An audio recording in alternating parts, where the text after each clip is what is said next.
আর একটা খাবারের কথা বলি আপনাদেরকে, ব্রেন বুস্টার।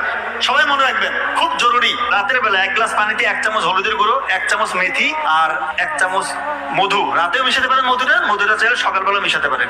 এই যে ভিজিয়ে রেখে সকালবেলা পান করলেন, মধুর মধ্যে রয়েছে গ্লুকোজ এবং ফ্রুক্টোজ, ইনস্ট্যান্ট আপনাকে ব্রেইনের মধ্যে এনার্জি দেবে। এবং এটা এমন একটা অ্যান্টিঅক্সিডেন্ট যার মধ্যে রয়েছে ফ্লাভোনয়েড এবং ফেনোলিক অ্যাসিড, যেটা কিনা আমাদের ব্রেইনটাকে সে প্রতিনিয়ত শক্তি জায়গায়, ব্রেইনের যে নার্ভগুলো আছে তা ইন্ডাকশন পাওয়ার বাড়ায়। কথা কি বুঝতে পারতেছেন?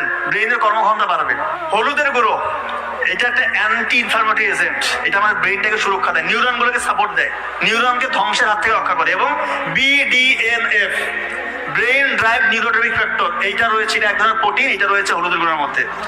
এইটা যখন বেশি বেশি তৈরি হবে আপনার শরীরের মধ্যে, তখন নতুন নতুন নিউরন তৈরি হবে, আপনার ব্রেইনের কর্মক্ষমতা অটোমেটিক বাড়বে ইনশাআল্লাহ। এবং মেথি, এটা দীর্ঘ সময় ধরে ধীরে ধীরে যতটুকু আপনার প্রয়োজন ততটুকু করে গ্লুকোজ